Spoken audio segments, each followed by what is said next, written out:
All right, welcome to this evening's Diversion Center Board meeting. How are you? We're ready to call the meeting to order. The time is 4:01 p.m. I'm going to turn it over to Brandy Carney for roll call. Sure. Dr. Boutros, Crystal Bryant. Here. Crystal's chairing, obviously, today as vice chair of the committee because Dr. Boutros had a conflict last minute. Bill Mason. Good. Randy Carney here. Donna Weinberger, she was not available. She too was out of the country, I think, had a flight delay. We haven't had final confirmation by the Chief of Police, Chief Drummond. Is anyone here representing Cleveland? And just so everybody knows, his appointment is going in front of our county council within the next few weeks for appointment to this board, for reappointment for that position. Joan England? Yep, here. Chris Julian, unfortunately also is stuck in court. She just emailed me. And Dr. Ted Perrin. Yes. We do have a quorum. Thank you, Randy. All right, we're going to move into public comment. Has anyone signed in this evening for public comment? Yep, there's, Larry's first, I think, and, Lou? Lou first. Yeah, or Lou's first, I'm sorry. All right, so we'll have Lou for 2 minutes, and then Larry, please follow up. Oh, actually, I just signed in, I didn't sign for comment. Okay, Oh, no yeah. problem. But I had a name. Oh, yeah, it's just Lou, sorry. That's okay. Lou, the floor is yours. Thank you everybody for working hard on this board. And as a community member, I have seen the Diversion Center actually has been helping people. And I think the purpose is to prevent people getting into the wrong places, being arrested, instead of the true help they actually need. And now even the community has also the voice to have a diversion center especially made for younger people. That would be probably like 18 to 24, this age range. And I hope that you should also consider that to support, because that's also the same important work as yours. Does that really need to be a separate board? I'm not sure, but I think it's really needed.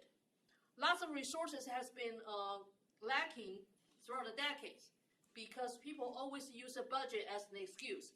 But now it's a time. We should thrive together. Budget should not be our only concern. And we don't really need to spend the money on the bigger, newer jail to hold more people. That's for sure. For the wrong reason. Thank you. Thank you, Lou. Lou, for the record, can you spell your first and last name? Lou, L-O-H. Last name? That's the last name. Okay, thank you. Thank you. All right, thank you, Ms. Lou. Appreciate it. Oh, don't miss me. I'm right here.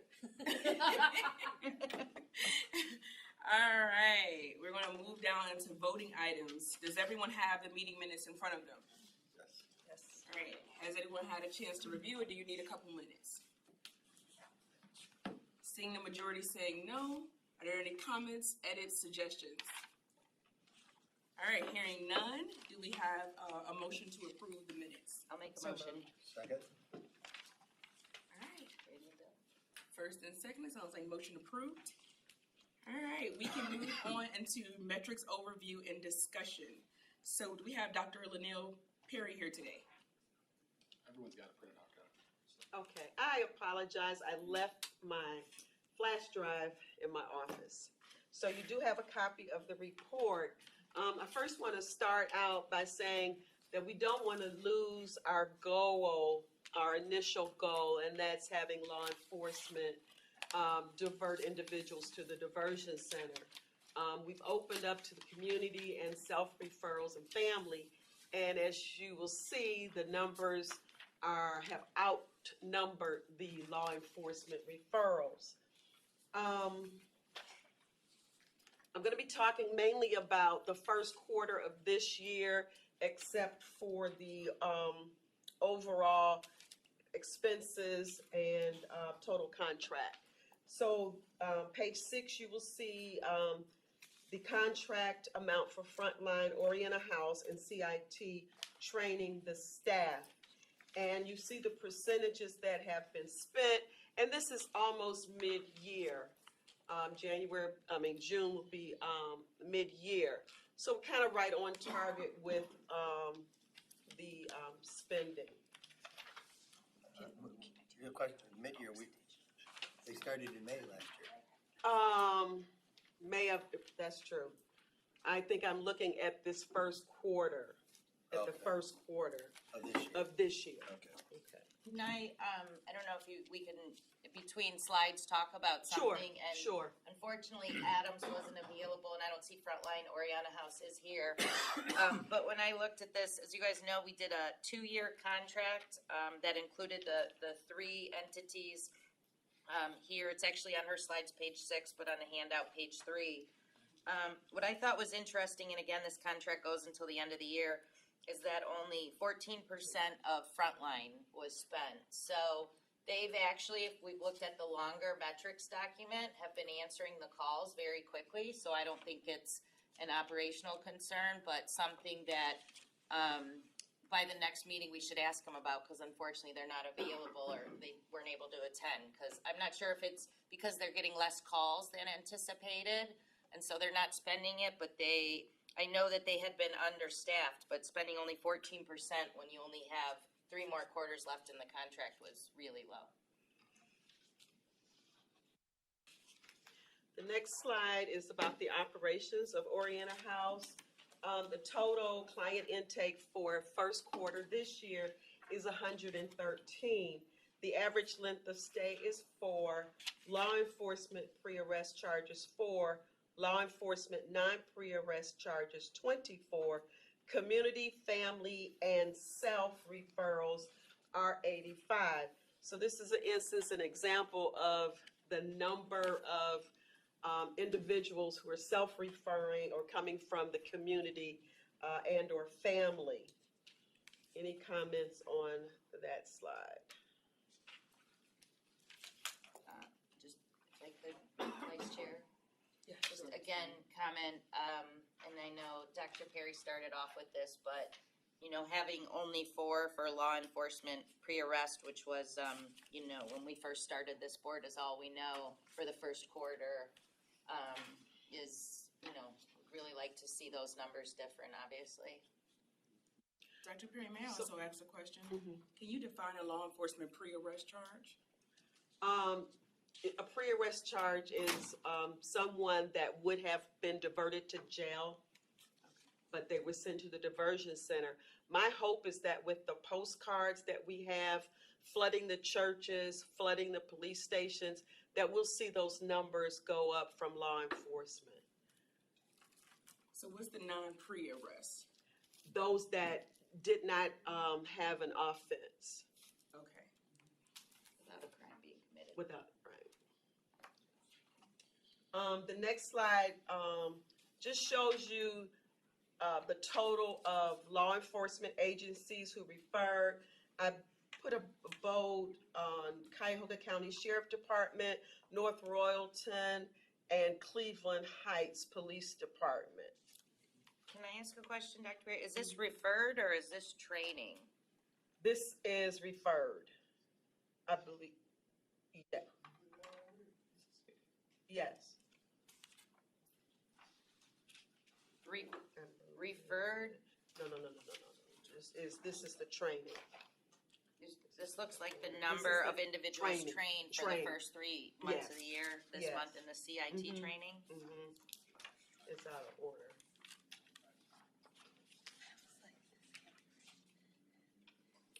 All right. And the next slide is the CIT training. So you will see in January, there was no training. And then February, the 40 hours was 66, 40 hours, March 22, and the total was 88. And then the dispatch, nothing, no one in January or February, and March was 3. And refreshers, 3 in February, totaling 3. Question? Mhm.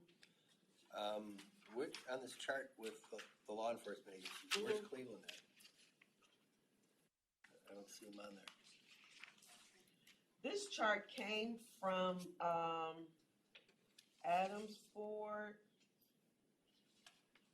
And actually, it I can tripped me up when I looked through the big data document, is that on page 20 of the large metrics, it has all the police departments, and I even wrote where's CDP, because they're not listed. But then CDP is in a separate chart on the next page, and it's broken out by district. And I can speak to that. So with our contract, we pay for 3 full-time CI officers to do the training from the Adams Board.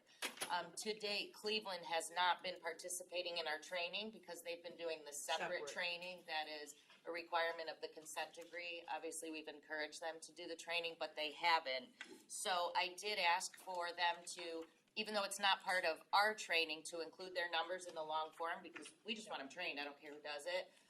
But it's just not reflected on this one, obviously. Yeah, it's on page 21, the very next page has the Okay. CDP broken out by district. And I can just mention, I know that they did a training in April and then they're supposed to do another one at the end of the year, but it was only 2 that Adams said that they're doing this year for the city of Cleveland for that. I'll make sure Question. those numbers. Is Adams training the same for Cleveland separately, or is it something totally different? So it's the same CIT training. The difference is ours, from my understanding, and we will have Adams definitely address this next time, that ours has a section dedicated to the diversion center, and at the Cleveland training, they provide materials on the diversion center, but less of a dedicated time for the diversion training. But it's still the standard CIT training that's completed. Okay. I will make sure those numbers for Cleveland are included, next time. Can I ask one other question? And actually, Mike, you may be able to answer this. I see on here, and not to put you on the spot, but Cleveland Clinic Police Department has training, and I see University Hospitals Police Department, but I don't see Metro. Does Metro have its own police department? I don't even know. We do have our own police department. I don't know if they have been trained about the diversion center. I know Chief Bova is aware of it, so I'm going to assume he has told his folks, but I'll find that out tonight and let everybody know. Yeah, and this is on the training for CIT, so I guess that would be the other No, they question. do, yes, we definitely send our officers to CIT training. Huh, okay, well, we might want to include those numbers in this document as well, to get a bigger reflection. Same with St. V's. I don't see them on here either, so St. Vincent's might be I another don't think, one. do they have a police department? I don't know. At St. Vincent, I don't I think don't that they do, that I'm I have aware. no idea. Do you know if St. V's, do They they? have a security department, but not. Not a police department. Okay. I guess I should have asked you, yeah. Sorry. We'll look into, Metro and make sure Metro and Cleveland are included. And for that matter, Cleveland Clinic. Cleveland Clinic's on here. Where? Well, they're in this bigger document. I'm trying to crosswalk the Okay. longer data metric sheet against the shorter one here. They should outside of Cleveland, I think, be the same. I don't see why they would be different, but we'll have to. What, Cleveland Clinic? The long document, the CIT, it should have came from the other metrics document, the longer one. So I'm not sure why they have it different, but we'll have to ask that. Well, and let me just say, and the reason we care is because, you know, if the police aren't trained in this activity and aren't aware of it and it's not convenient for them, they won't use it. Right. Exactly. So we need to crack that nut. Okay. I will, compare both and then ask the Adams Board why they gave me this short one and didn't include them all. Yeah, you can see it's, On you the can long- crosswalk them too, Okay. yeah. I probably should have did that. The next slide describes the services that were provided first quarter. And as you can see, dual diagnosis, severely mentally ill and the severely substance abuse.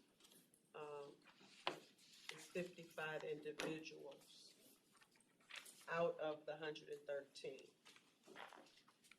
So what page are we on? The services, is that the next page you have? Page 5. PowerPoint number 9. Dr. Testa, Oh, would you wait a mind, minute. if you don't mind, Vice Chair, explaining some of those, the differences on this chart? the definitions of each of those Well, just categories? overall, some of them seem like to me, and again, detoxification, dual diagnosis, SMI-SUD, does that mean they, yeah, just some of those are confusing me. So this one here where it's listing everything out, detoxification and dual diagnosis, that would just mean they came in with a need for detox and they went through detox, and then once they're cleared, medically through detox, sometimes they'll stay for an SMI reason. So then they'll work with the team on placement, mental health meds. Sometimes we can get on board right away, like the psychiatrist can get in and do our thing early, but if someone's really in detox, we can't even figure out what's going on until that is prioritized. So this would be individuals who came in, they were in the detox program, they cleared through that, and then they didn't go straight to treatment, or they came into our SMI program or our dual program. That would be what that would mean. And the other categories, dual diagnosis would be someone with a severe mental illness and a substance use disorder. And then we have individuals who come in just with severe mental illness, and we have very few, but some people come in just with a substance use diagnosis, not in need of detox. And these other categories here, there are fewer numbers, but what we do is we just look at the client, decide what they need really early on, and then place them in the appropriate program. And some of them go through one program and then the other. Does that, for example, one program then the other that you explained, and thank you, that helps, does that require then sometimes a longer than 5 or the limited stay that we identified? Once in a while, but usually we're still able to get them through. Some people leave and they're still homeless, so I will bring that forward, because sometimes their goals are just really longer term. Sometimes if someone's got a housing placement and it'll happen, like let's say they come in and on day 12, they could have a place. Sometimes we're able to extend like to the 10 days, push that 10 days, because it doesn't really make sense to discharge someone to a shelter for 2 days. Sure. But if they gotta wait 6 months for a place, then it doesn't make sense to extend them. We're just delaying the inevitable, and it's not good for the client or for us. Sure. So, but usually, I mean, we do get on board and start identifying their needs early, so we're usually able to get them through. Thank you.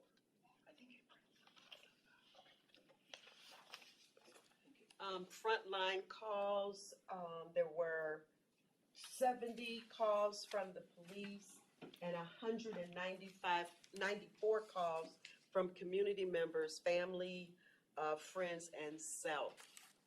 So you can see that the community, they're really using Frontline and calling.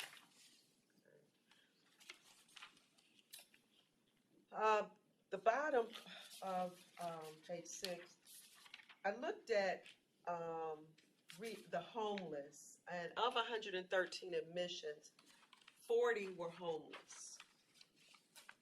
12 of the 40 were brought in by the police, and 28 of the 40 was brought in by community, family, or self. The next slide, we're going to talk about the readmissions, but I'm trying to look at the readmissions. We might as well turn to the next slide, and who is being readmitted.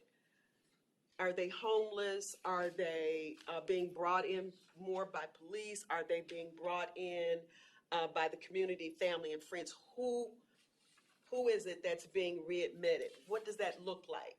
Who are they? Are they, and we'll talk about this next time, are they, what's their initial date of admission? And are they coming back in a week, 2 weeks? And trying to possibly determine, outside of being mentally ill or drug abuse, why are they coming back? Is it because the first quarter was cold and they were homeless? The family bringing them back, or did they commit a crime? Okay, so the number of intakes again is 113, and the readmissions are 48. So next board meeting, we're going to really look at who's being readmitted and why, hopefully. Any questions or comments regarding that?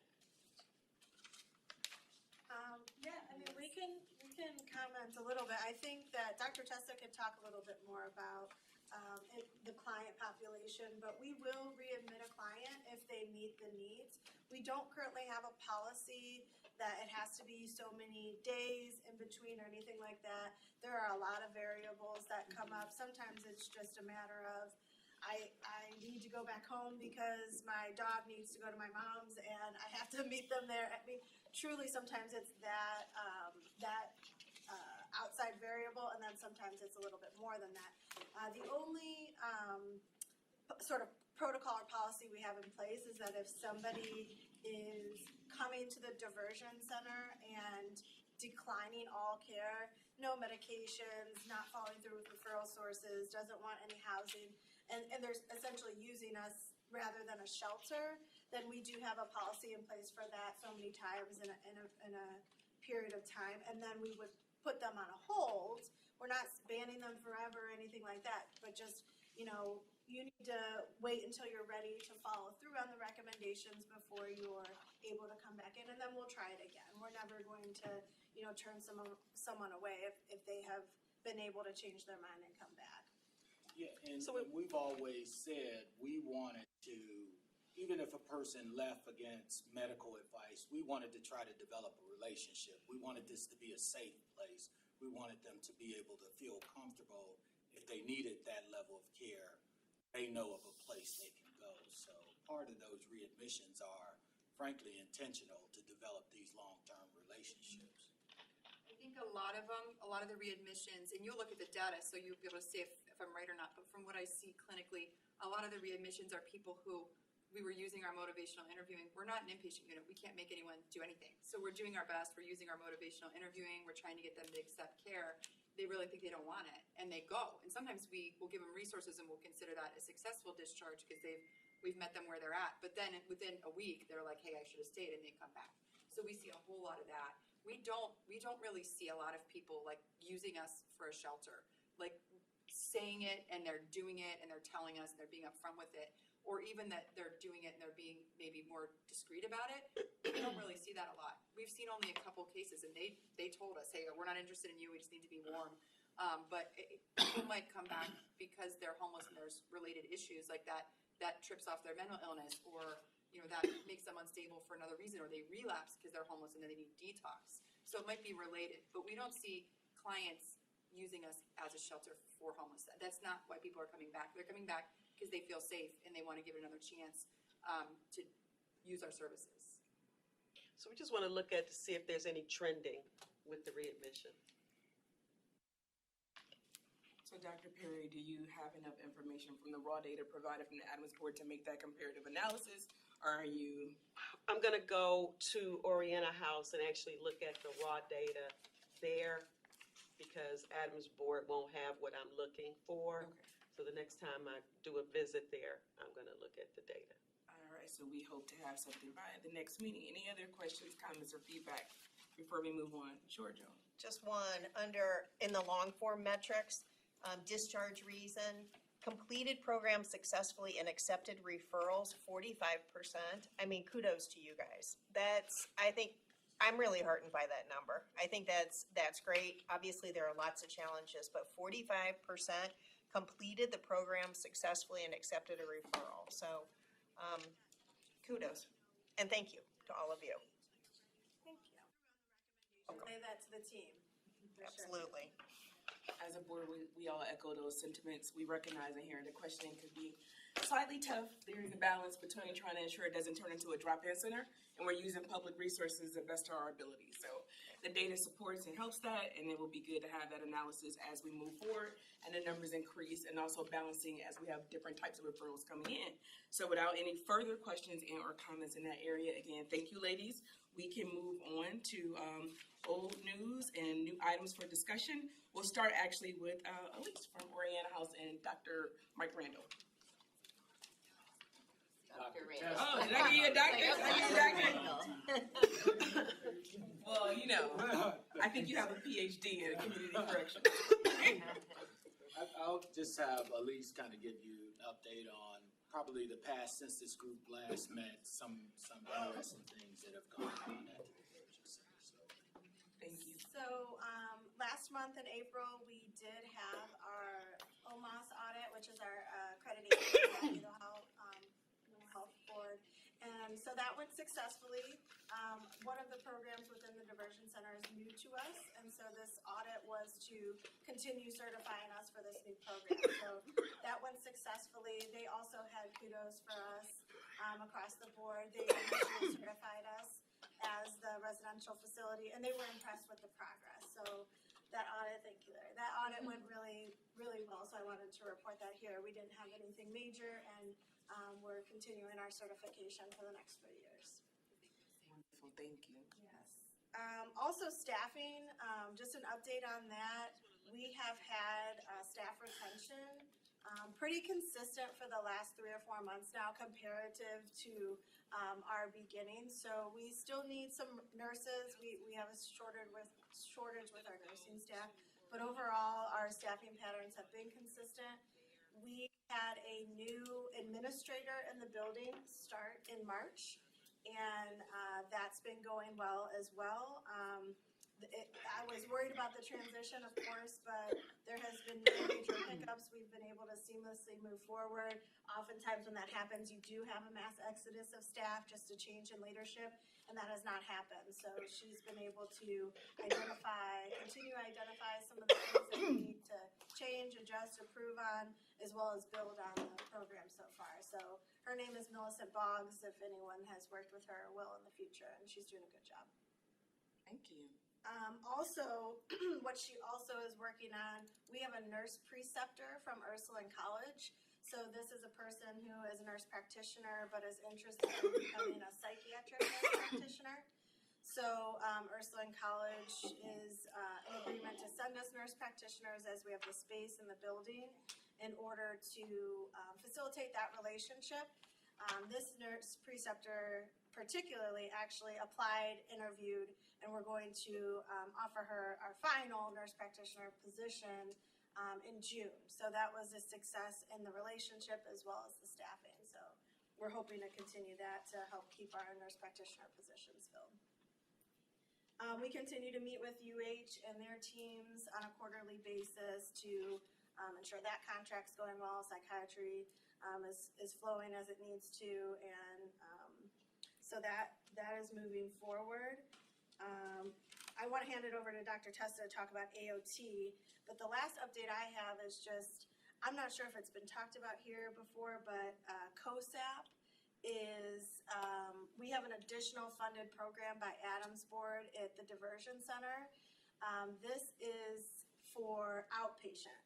So any client who's interested in medication-assisted treatment ongoing when they leave the facility, this funded program will pay for their MAT services if they're uninsured, but it also pays for a clinician and a recovery coach to maintain that linkage ongoing. So they see our nurse practitioner, they see our recovery coach and our clinician. Oftentimes our clients don't want to necessarily go to residential, but they still want to stay engaged. So we have 21 active clients in that program. It's separately funded, but sort of operates under the Diversion Center umbrella. We don't receive referrals from anywhere else except Diversion Center for that. And that's really important. These are clients that were at the Diversion Center, and once they got released, they continue to get medication-assisted treatment as part of their recovery. 21 of them. That's pretty important. Yeah. That's great. And then, like I said, we also are working with the AOT population. So if Dr. Testa wants to, we had our first AOT client, so. Sure. So the probate court approached us. They wanted to, first of all, let us know that we could refer from the Diversion Center cooperative patients to AOT who met that criteria. And they were asking us if we would be able to do some evaluations on some clients who are on AOT, benefiting from AOT, and for whatever reason, the agency or the provider was not able to do the affidavit and the hearing. So we said we'd be willing to help with that, and we had our first client. So they referred a client who was with an agency, very active with a therapist, but the provider for the medications was not trained or familiar or comfortable doing the AOT work for her. So she came in, we met with her. She didn't want to stay at the Diversion Center. She wanted to just come in, take care of the evaluation. So we put her in observation and we completed the evaluation, and we were able to give her some referrals to link her with a person so she can do split care, so she can keep her therapist and link with a provider for meds that is familiar with this AOT process and can handle this in the future. And then about a week later, I handled the probate hearing. It was remote via phone, and we were able to do that in our normal operations. So the observation, the procedures with the client herself took between like 90 minutes and 2 hours, I think. And then the hearing took me 15 minutes, and that was that. So probate court was happy, but most importantly, the client was very happy because she didn't want to, she had been in the hospital numerous times and really had trouble linking, and she didn't have the resources that she needed. So she didn't want to lose her spot on AOT. So she was very happy as well. So that was our first client. AOT. It's assertive outpatient treatment. It's like if you've heard of outpatient commitment, where the probate court will mandate treatment, but you don't have to go in the hospital. You do it in the community. So it's a program through the probate court. And the MAT is through your ex-waiver, or who's?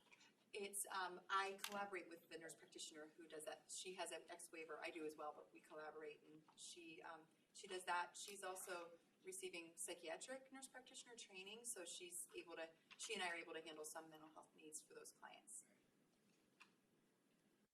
Thank you, Judge. I was going to ask the same thing. I'm going to say this wrong. I think it's the COSAP you talked about first. What's the capacity for the program?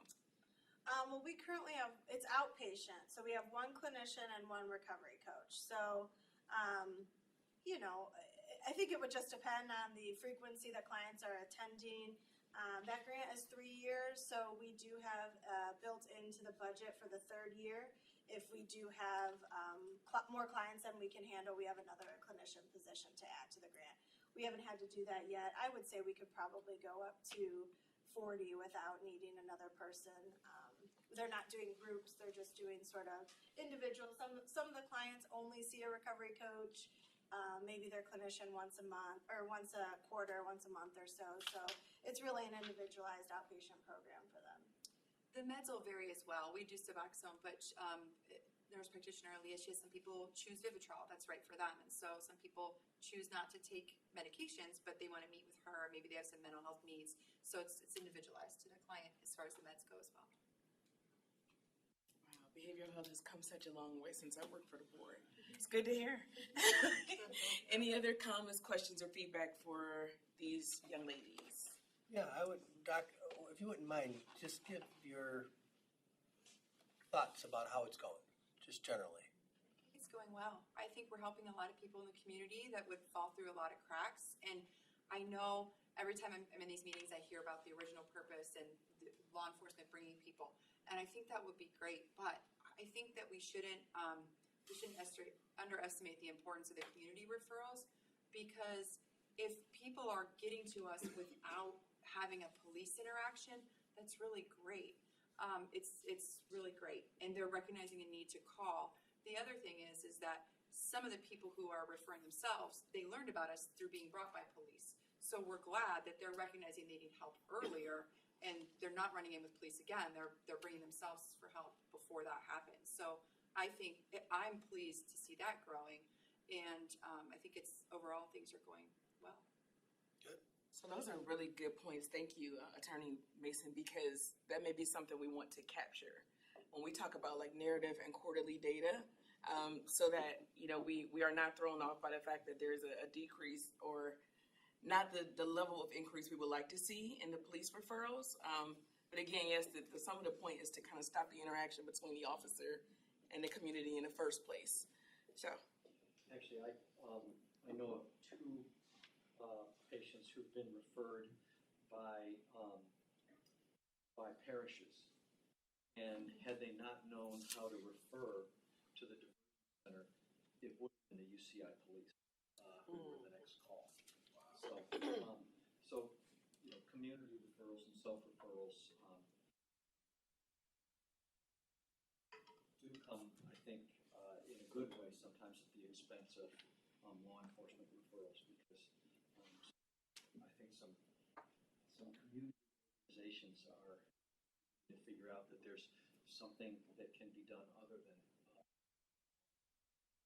Do the self-referrals and the family referrals still have to call the number? Yes. I would add too, I think just where we're at as a society, like there's a movement towards a non-police response. We have this 988 number coming and police are trying to do things differently. And families are trying to learn, like I don't have to call the police on my son because he needs to get on his meds. So I don't think we should be distracted in measuring the success of our program by not seeing police numbers coming up.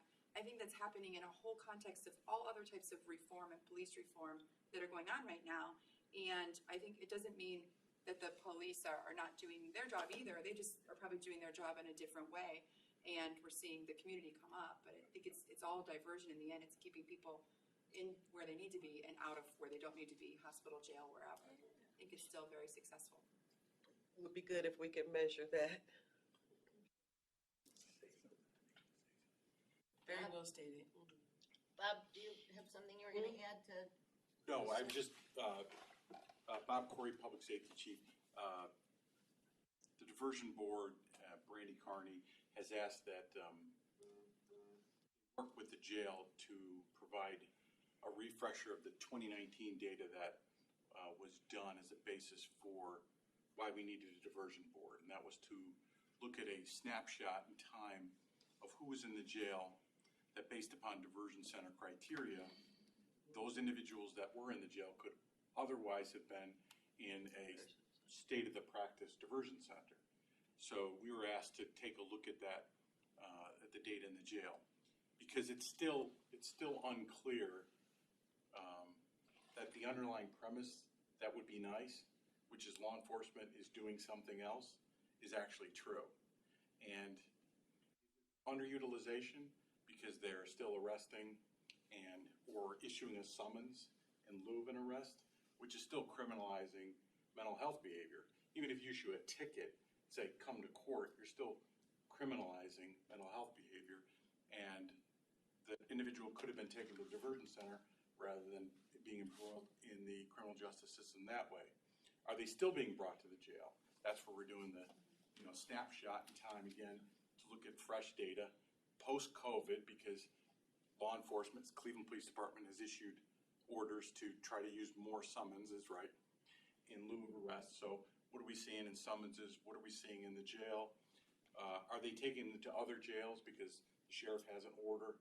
So it would be nice to prove out that law enforcement is in fact doing something different, or are they just underutilizing a wonderful resource? So I think that still has to be proven out, that, and I would suspect that it's underutilization more than it is other, for example, like programs in, like, I think Cleveland Heights or Shaker Heights, where social workers are going out with police, right? As opposed to police arresting, get a social worker out there and doing those types of state of the practice interventions. I'd like to think it's the latter, but I still think it's underutilization. But that's why we're trying to crunch the data. I don't think anyone's disagreeing with you, Director Corey. I think that people are just putting out additional data pieces or different narratives for us to all consider collectively. I think in one quarter with 113 people is no way that's the proper subset to ever be able to determine it. And it sounds like what you're talking about for us collectively to think about, and maybe for it to be noted, is a longer research study. Because we're not going to see that in any inputs and outputs and benchmarks in one report. That's a study that has to be done and some type of comparative analysis. But that's a really good point, and I think we're all on the same page.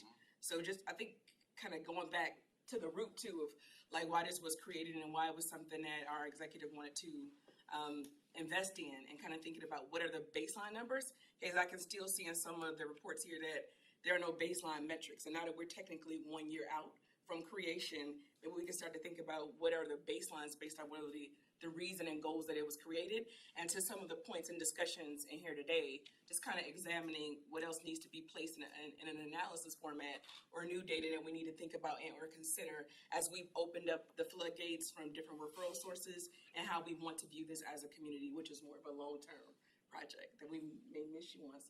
Trying to leave, I know. So, and I hope that sums it up in this space. We have plenty of time, so if anybody has any other comments or feedback, feel free to, the floor is open. Sure, Judge. It is interesting. It's very hopeful to hear Dr. Testa's comments. about, how this is evolving from what we thought. But in regards to Bob's comments, the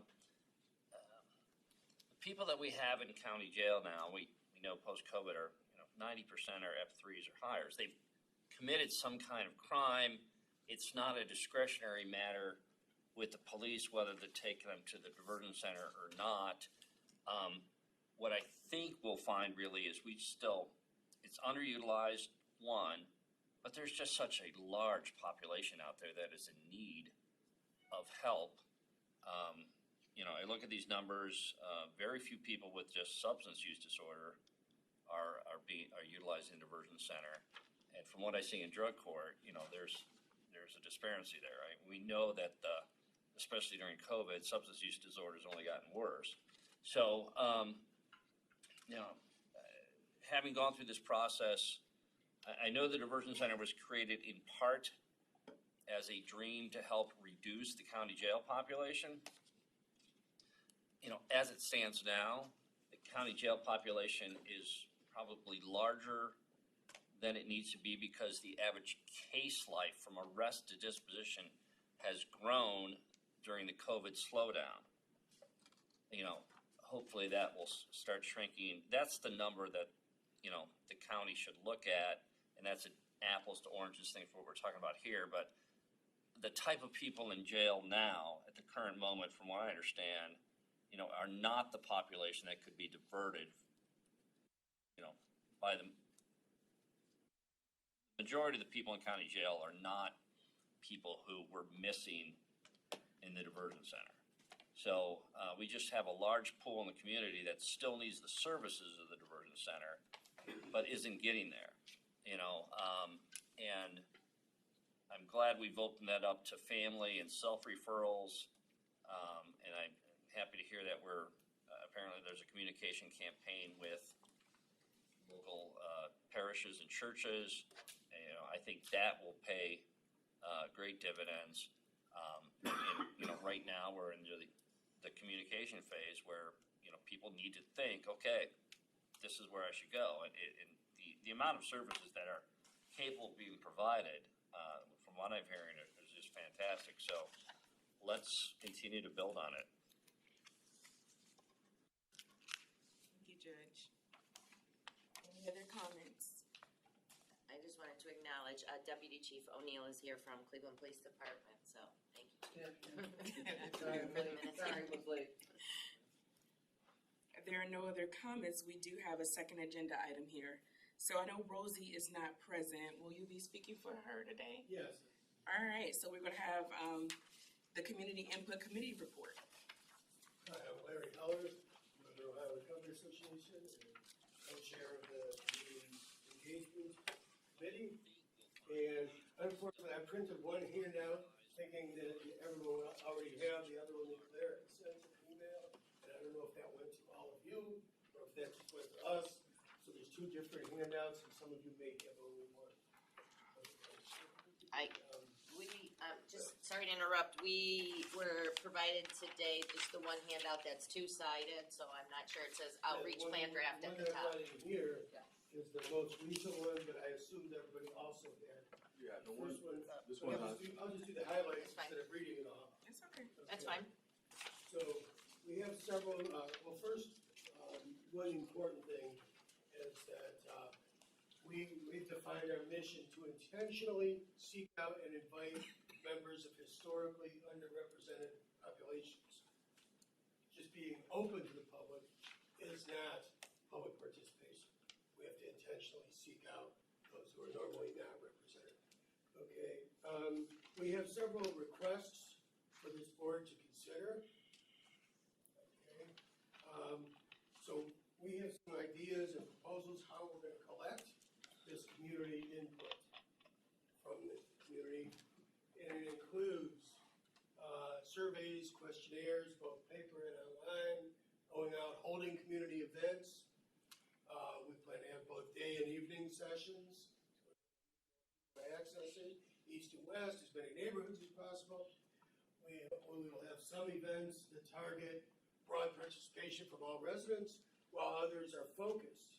And we populations we want to focus on. Some of them would include homeless shelters, emergency shelters, and other homeless service providers. We see from the data that was here, an overwhelming majority of the people using the diversion center are homeless. And therefore, we can anticipate a lot of homeless people may someday need these services. So we want to make sure that they all have it. Somebody had mentioned the faith-based groups, and I personally know of several people who may have come in as self-referrals or reporting as self-referral, or maybe classified that way in our data, but initially got the information that the diversion center exists, and got the phone number, either from a church or a church that operates a shelter or a meal site or other homeless services. And I personally know of people who have gotten it there. In fact, just got a call from one of the guys in the center who met at the overflow emergency shelter. So we also want to market to faith-based organizations, churches. There are a number of churches in our community that are very active with our most vulnerable populations, including homelessness, severe mental illness, substance use. We may want to market to schools. One thing that's not on the sheet is veterans. I noticed in the data, there were very few people reporting any military service, and we're wondering, is that because they don't need the services, or because they're not experiencing crisis in our community, or because they have other resources that they are accessing? We don't know that yet, so that's something we need to explore. So now that we've established where and how we're going to do this, we're going to do the what. So we want to get some input from this board on a number of issues. Bring feedback on a plan for how, but also some questions. We have some sample questions on the sheet that's here. I'm not going to read them because you can all read. But some other, first we have some recommendations to the board, including placing the Diversion Community Input Committee meetings on the county calendar. So I assume that these meetings, this board, the meetings are on the county calendar. Can we also put the Community Input Committee meetings on the county calendar? Make people more aware so more people may be able to participate. Another recommendation was to consider adding at least one member to this board who has lived experience. That could be lived experience with mental illness or addiction or corrections, law enforcement, has either been subject to diversion or could have benefited and didn't have it available. Okay. Let's see. Some other questions. Oh, one other question was, I noticed in the data, there was a section for provider referrals. We have repeatedly been told that providers are not yet allowed to refer. Has that changed? Is that going to change? Does this board need to consider that? My understanding is still providers are not yet allowed to refer. So, for example, someone comes to a substance use treatment agency seeking treatment, especially if they want outpatient treatment, but they need detox first. We cannot send them to the diversion board, even though it would be a perfect detox. The client can call themselves, they can call Frontline and be a self-referral, but you are correct that we still don't accept community provider agencies as referrals. So our question is, do we want to address that or consider changing? Can I ask for, why that would be, I guess, well, I just leave it at that, I guess.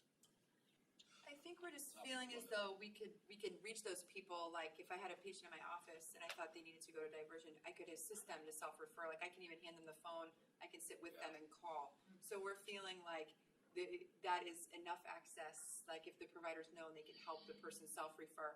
And it's just because involving the person every step along the way is more likely, like my patient could say, sure, I'll go there. And I'm like spending all my time calling the diversion center. They have no intention to go. They don't even want to go. And then it's a spot we were waiting for. We had staff revved up. We thought we were getting action and we didn't. And the providers wasted their time. So I think we just feel that by making the providers informed, then they will get the clients in, they can assist them, and involving the client is always the best way. Like, then they've referred themselves. They're gonna be more likely to engage with us and get a best benefit. So we're trying to best benefit the client. Thought about, there were some agencies that, psychiatric ERs that have staff that are assigned to link patients as part of their discharge plan to long-term residential placements. We were trying to avoid being sort of a step down from a psychiatric placement. And that was really important because early on, we didn't want some of these agencies to use us as their own, because that wasn't the target population. It was law enforcement placement. So I know that was a factor early on as we were looking at making these decisions. But it sounds like for your comment, anyone still that wants it They can, can do it themselves. nobody's denied it. They just want them to call rather than the provider call. I mean, and even on a speakerphone, it's not like they'd have to, go out to their car and make a call. I mean, we just want the client to be the primary person motivated to enter the program in any capacity, whether it's from the community or not. The reason I keep bringing it up is, as a provider, it feels like if I'm trying to encourage the client to call instead of me referring, it feels like I'm maybe following the letter but not the spirit of that rule. It just doesn't sit right. So I'd rather be allowed to just call or make that referral. But it's just one of several questions we've got here. We want to consider opening it up. I think when we first discussed that a long time ago, we heard we're going in stages, and we're going to ready up. Let's see how much business we get from this next step before we do that. It's one of several questions.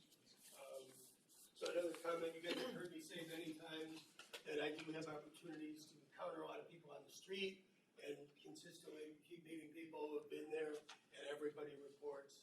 Still, every single person has reported benefit, even the ones who left the first day are reporting they got some benefit from having been there.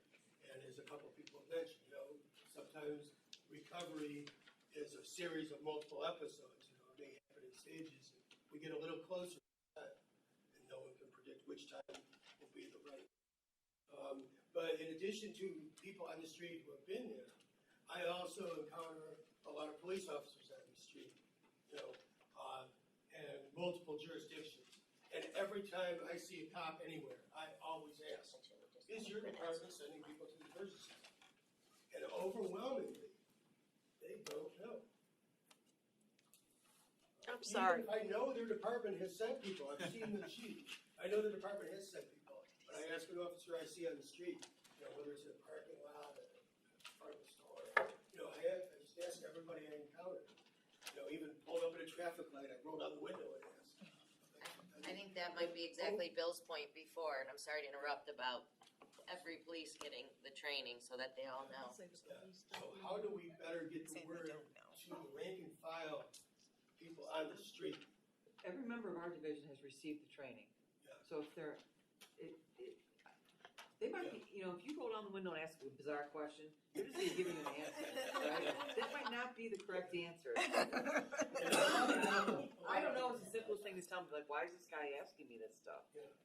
Okay, and I hadn't considered that. But, in a lot of different suburbs. Do we think that although they've received training, it's like second nature to take them to jail? And it's just not enough to receive the training. The diversion center, it needs to be before them and reiterated. I mean, it has to become a part of them, just like taking people to jail. We're not as arresting as much as we used to.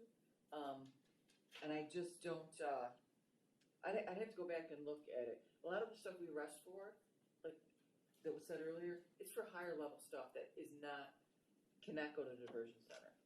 So I have to pull our stats and see, what arrests did we have that could have possibly gone to the diversion center and or a summons. They might not realize if they're writing a summons to just take someone to the diversion center. That could be one of the hiccups. I don't know. I honestly haven't been out there in a while, So, but every officer, including myself, has received the training.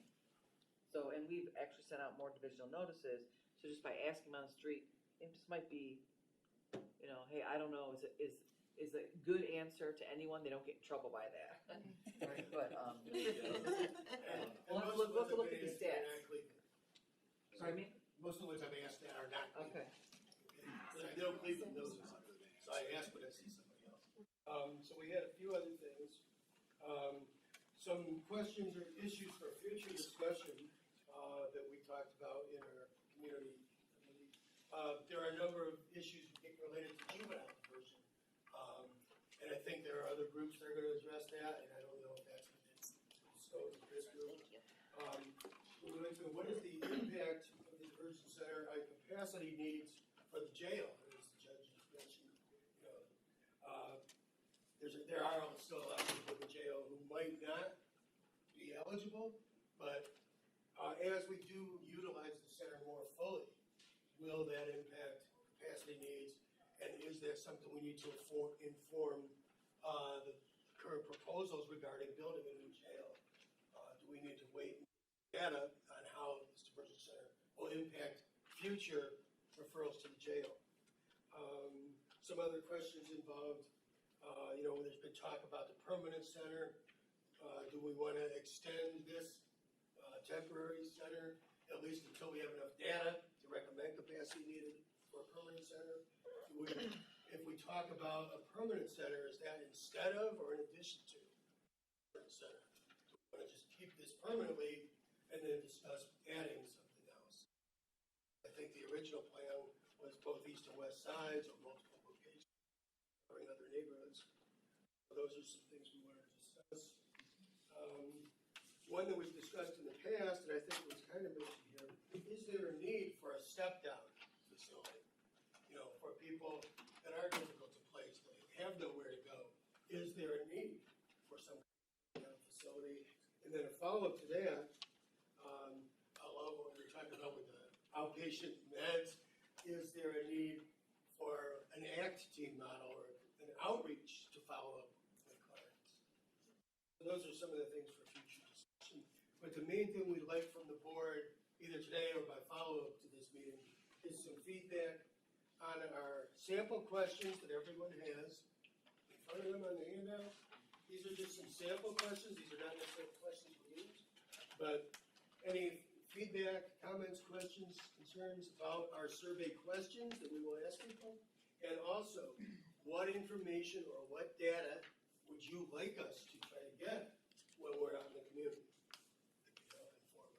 So, Mr. Heller, thank you for that really detailed community input committee report. It sounds like if we were categorizing this, you are looking at how you can leverage data-informed information and make data-informed decisions for this board and for the county as a whole in terms of our behavioral health and criminal justice system. You're looking for recommendations that you all want to make to us about data that we need to collect. And as you can see from every meeting, it's an ongoing discussion about what else we may be able to collect, including what the officer mentioned today. That may be a really good reference point. And it also looks like you're talking about the sharing of information. So how do we continue to move this through community? Is there ways in which you can help? And I want to be able to share that Brandy has this wonderful two-sided hot card you may want to pick up, so when you're asking random officers or you're surveying community, you have something tangible to leave with them. I would also be willing to guess that sometimes officers have so many things they're doing, this is not their primary focus. Yeah. If it's not your primary focus, even if you've heard it in the training, it can miss or escape you. So having something tangible to look at and keeping a card with them may be useful, to your point. And I think the last thing that keeps circulating today is levels of care, which I'm not sure belongs to this committee per se. I think some of Mike's point in terms of not allowing agencies to refer in is because the diversion center is not meant to be a level of care for treatment. And so in order to keep it what it is, even though we want to expand and increase and make sure people get access to, you have to be very clear what you are creating. And that may be why now self-referrals is the best way. But I heard you also talk about medications and expanding, talking about step downs. And all those things are actually really good conversations, maybe more proper for the Adams board, but greatly appreciated in this space. Is there something else you wanted to add? Yeah, I'm sorry, there was just a couple more questions that I forgot. Sure. So one last question, when we go out to do our surveys, is there any funding available? Such as if we need to rent a hall, if we wanna rent a room, if we wanna provide refreshments to attract more people to attend, is there funding available? And we don't need an answer this minute, but it's just. I appreciate it. And so the one direct question that you have for immediate feedback and participation from the board is the feedback on the sample questions. How would you like to receive that feedback from us, should anyone have any? Either if somebody wants to just say something now, or if they wanna put something in writing, send an email, they can send it either to. Would you like it to go to Brandy and maybe she can? Yeah, that would be great. Is there a timeline in which you would like the information or the feedback? We would probably like it within a week if possible, while it's fresh in everybody's mind, you see the sample questions. Or if anybody has comments here. I'll definitely open the floor for questions, but I just want to make sure. Sometimes people need a chance to kind of process. So now that we have your formal method of making sure we get the information back per your request, I'd like to open the floor for any questions or feedback from Mr. Heller. I have a question about when is your next meeting, the community input meeting, to provide, and just so I'm clear, you're sending this out to identify people that, like, the main purpose is people that could use the diversion center and aren't aware, and or people who have used it and their feedback from it. Is that correct, or what is the main purpose of the survey? So this survey is to get input from the public, to inform us as to what are the gaps in service, what are the needs, especially concerning diversion and the diversion center, and what are we missing, and how are we, what groups of people are we not including? Because, I think, we're obviously not full, right? We're not at capacity, but we know there are people out there that can benefit from it. And there might be multiple reasons why they're not there.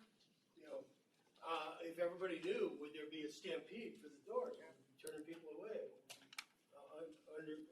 not having enough capacity? My just one quick comment would be, and again, I haven't looked at this, I just saw this, but, for example, did you accept a negotiated plea agreement, plea bargain, and some subsets? You might wanna stay specific, I think, rather than having too many, outside questions, maybe stay specific to what we're trying to get out of it, and I don't know, that's just my immediate feedback, versus, I know sometimes we wanna ask lots of questions about lots of different things, but just to, sometimes it's better just get exactly what we're looking for, or you were looking for. Okay, that brings a related question is, some of these questions, I know there are probably other county agencies or other city agencies that may want to know some of this information. Do we want to share information with other agencies too?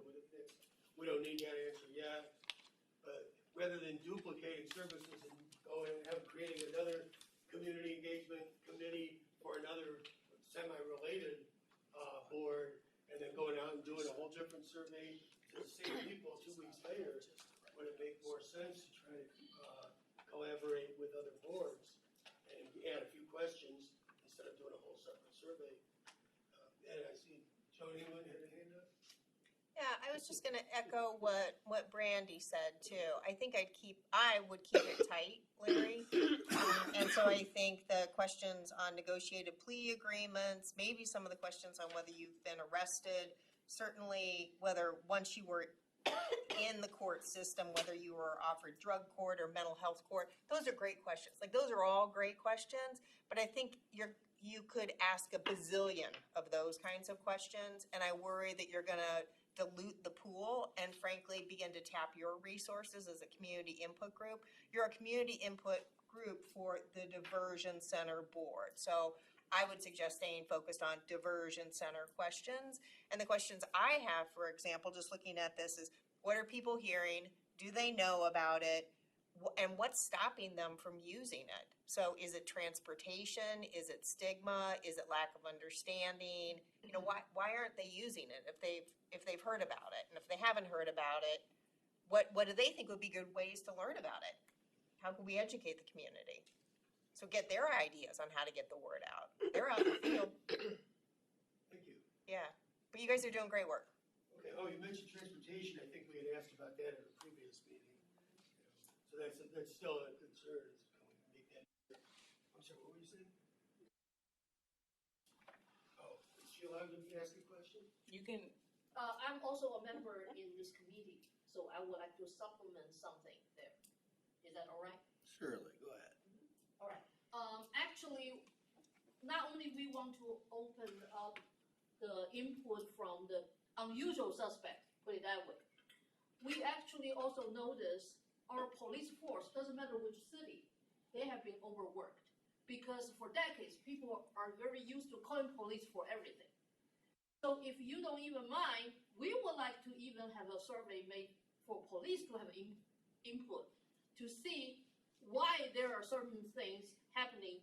For example, why they don't send people to diversion center when the person they are looking at, they are dealing with, could be qualified.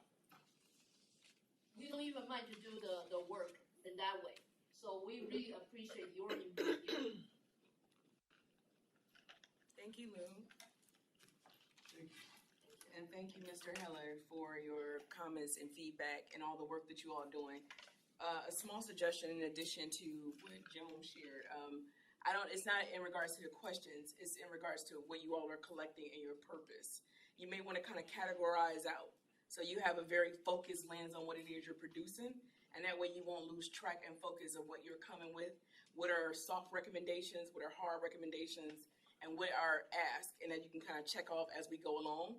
And also making sure that you keep track of when we're diverting you or making sure we're pointing you in the right direction, because some things aren't for this board, right? So like a funding decision, that's not within this board's power, whereas the Adams board is a funder, and maybe that's something within our power to think about incentives, but we're not the same, even though they're part of this project. So just keep in mind like documentation of some of those things too, even if it's in your hard notes that come formally in a couple months, because you're doing a lot. You're reporting out, you're gathering information, so it's a lot. Any other comments, suggestions, feedback before we close out this evening? So the bottom line is, we'd like to know what information each of you would like to have. But, any of you who have, if there's something you want to know, we can include it. If you have specific questions, please send word to Brandy and we'll get you. I think, not to pass the buck, but I think, Tyler, we will send something out to the board members asking for feedback prior to your next committee meeting and collect, and he will send to you any feedback that we hear from board members. Larry, when's your next committee meeting again? We meet, is it third or fourth? Yeah, we meet monthly. Third Thursday of each month. Third Thursday of each month, Right. so that'll be the 19th? I think so, yes. So you like it before? Yeah, we'd like it a week or two before that, so we can have time to prepare for it. Okay, what if we get it to you that Monday, the 16th? That way, because there's some board members that are out of the country right now. I don't imagine they'll be home by this weekend, and it gives them a full week to look over everything. And of course, if something comes in later, we'll still. Yeah, We just want to be able to type something up before and send it out before. Okay. Well, I'll set that for the 19th then. Thank you. I'm sorry, the 16th. The 19th is your meeting. Thank you, Tyler. If there is no new business, any other new business? All right, then at 5:08 p.m., meeting adjourned. Thank you, Vice Chair. Good job. And for those who didn't sign in, just please do so. If you're those who didn't sign in, everyone else. And also, if you would like some copies of the postcard as well, there's several of those. Right. Sounds like Larry needs We're to have taking them all. We got plenty, so. Box. And if you parked in the garage, the adjoining garage, I have parking passes, so please let me know. All right, I'm gonna give you just the rest. No, I'm Joan England. It's nice to meet you. Record, I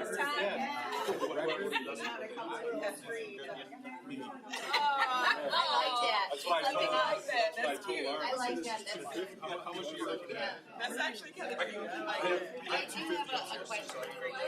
So did you happen to see that report Yeah. I did. I didn't have a chance to read it. Okay. So I just reloaded it. Yeah. with their. I love it.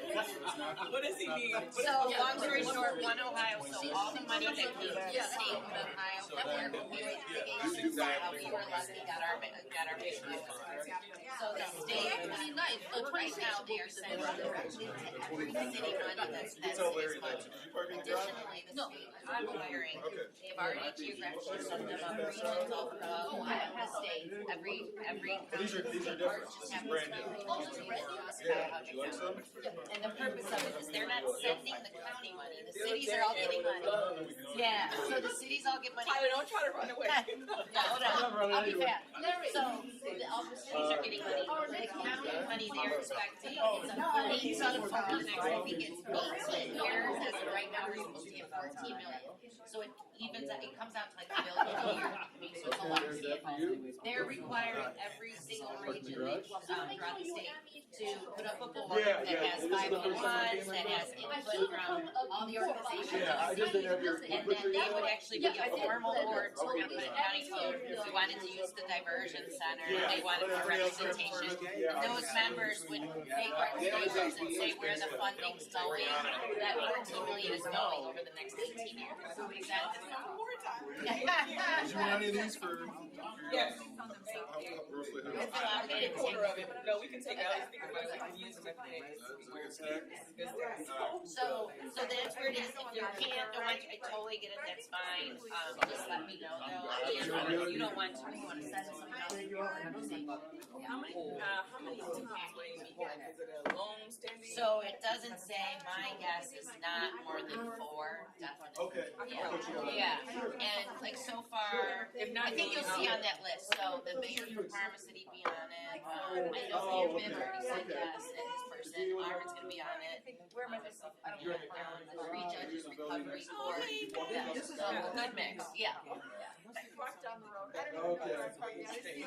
Matt's like a bastard, like a bad. Like down the Ooh, road. up there? Oh my God, yes, listen to what's so great. I have all my. He can't eat it. I have, so we put it on 500, so I have another And then stack he's of making fifty.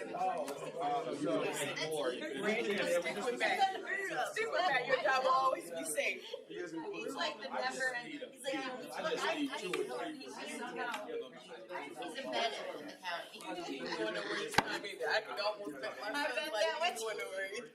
You're so right, it's a funny part. That's like a whole thing. Like, let's do it. That's a good second.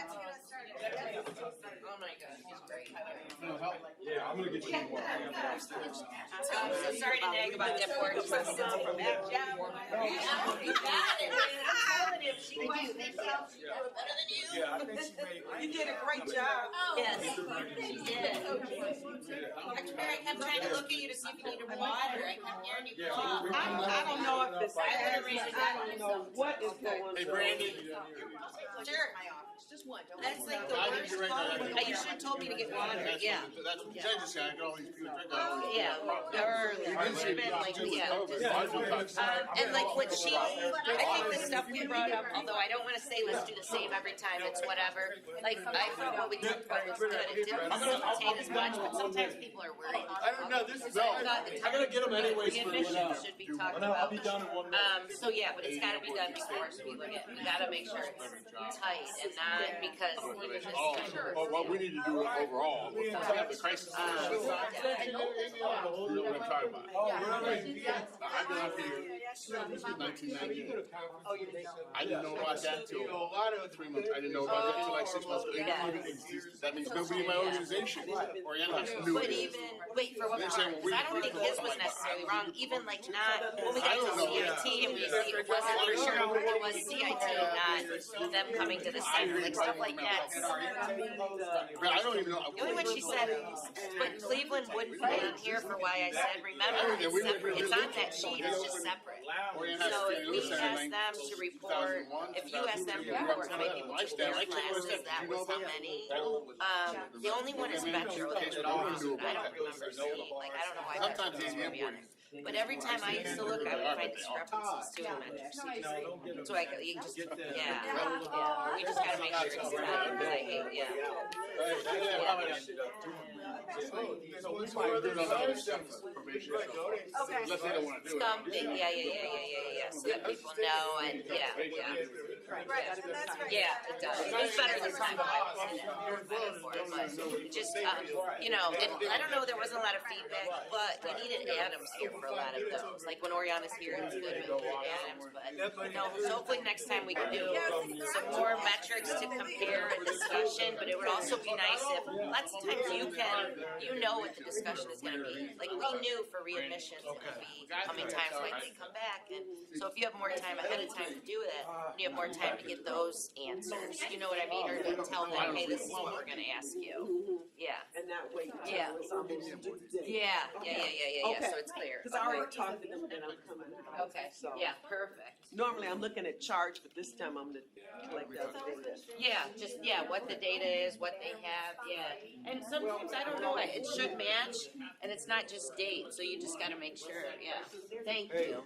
You good? Yeah, I'm good, thanks. I think you might wanna do it.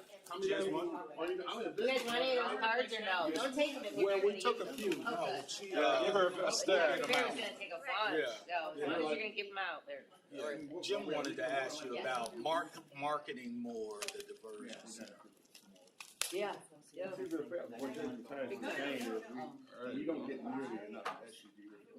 No, I know, no, exactly, said we gotta, the name, it's gotta get out more, you know, Well, Adams, why don't you see over, after but their how trainers, how if they're not quickly they training, go, I and think then that'd be a perfect just stay in contact with opportunity, me, you know, I and can't, then we'll place that's, another, it they're takes like. paying 3 full time, there was no Just keep training, me I updated mean, how I'm not, quickly they go.